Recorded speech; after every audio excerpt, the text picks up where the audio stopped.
It's a hard work in making pottery, and a lot of people don't know it. And just like I was talking to the garden club this week, I was explaining to them about mixing our clay and everything like we do and everything. And you know, most of them said, well, I had no idea it had to be that. I had to go through it before you get a piece of pottery made like that. I told them, I said, see y'all sitting around in here with your fingernails painted and polished and everything. I said, if you work in the kind of work I'm doing, you don't stand around with fingernail polish on. And they said, well, we never thought about nothing like that. You know, I grew up there with it and everything. And I was the type of kid that I never did care for keeping house, cleaning it, and nothing like that. That was for the birds as far as I was considered. I could care less if the bed got made or the dishes was washed. But Mama made us all take turns of girls. One week I had to do the dishes, next time, and then the rest of the time, and Daddy said at the shop, if Daddy said, you know, take a pick and a shovel or a mattock and something and dig a ditch, man, that was just what I wanted to do.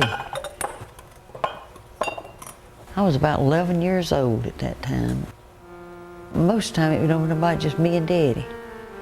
I was still going to school, and I'd come home from school and head to the potter shop and go to work down there and make some and help load the keels or anything that he wanted done.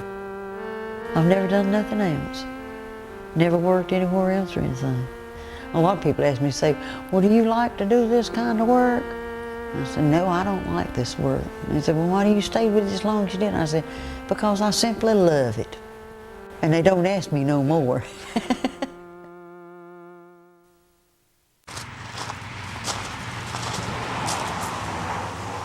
I usually try to get here about 6 o'clock, go to work about 6. Worked about 6, 7, 8 o'clock at night. You get more done, you don't have nobody bothering you. Quiet, peaceful. If you walk outside, especially in the summertime, when you got the windows open, you come on up and open the windows and doors, and then you can hear the birds about that time of morning chirping, and it's just peaceful and quiet down here. Got it done warming up dinner. I had a beef roast I fixed and some gravy broth, and I took that and put some of that out and put it in a pan and put me some mashed potatoes in that and cooked it in that broth, and then fixed me some butter beans.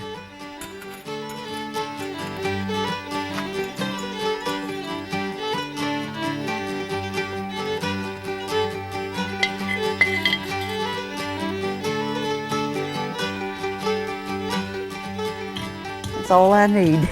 Fall in the darn thing.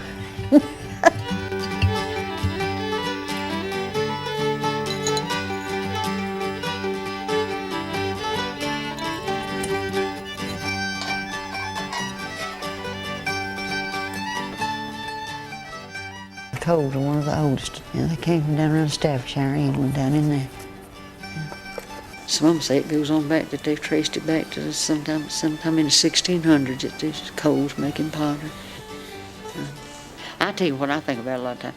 I think about, Lord, I wish there's some way that I could go back into time to really see those people making pottery, how they did it then.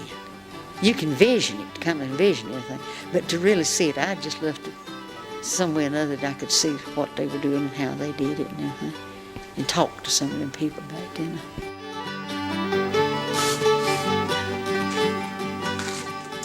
There was a man came here. He was from England. He said that him and his wife would go down, he said maybe 3 or 4 times a year, go down to the potters down there. And he said that he got talking to this one man, said he was kind of older like fella, and he was a Cole, and he's still making pottery by hand there. And he said, I've got to get a piece to carry back to give to him, go down there and give him a piece of the pottery to his.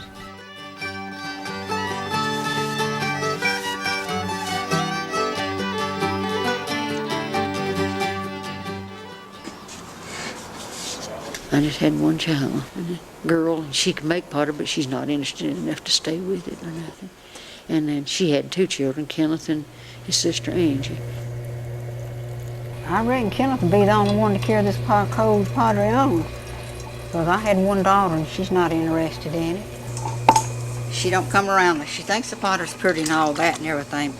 She never did come around. Well, one thing why she never did come around here when she was small. I come here working at the shop. I didn't want her at the shop, and she didn't grow up around it. So that makes a difference. It was kind of tough, just me and Celia. But boy, he's been a blessing since he come. And he caught on to it. And he caught on to it quickest I believe I've ever seen anybody just come into it and take it right over. I actually just started helping Granny on Saturday selling pottery. Just to give me something to do, and she needed a little help, so Mom would bring me out here. Probably been turning for about 12 years. Yeah, I've probably been making since I was about 17. It wasn't something I just caught right on to, you can guarantee that. Watch Granny and Aunt Celia turn a lot. Watch them, get in your head, and get over at the wheel and go to it. If you can stand the frustrating part of it, you know, you'll get through it. Which, I mean, it frustrates you now. I've been turning for 12 years, and, you know, I can come in some mornings and can't turn, you know, just can't turn something. It's just one of those days. Now, what get aggravated? You come in here, like turn these mugs like I did yesterday, and then them things sit here, and sit here, and sit here, and won't dry. Then I try maybe want to get dry here and want to get dry there. Now that's for the birds. Now these things right here, I despise to make them. Tear up more than I make. They're gonna be little pansy jugs. I just don't like to make them. I tell her every first of the year, every time, I said, Neola, I want to make some changes down here at this pottery shop first of the year. And she said, what is it? I said, I don't want us to make nothing else that has a handle on it, nothing else that has a top on it. She said, I don't believe we can do that.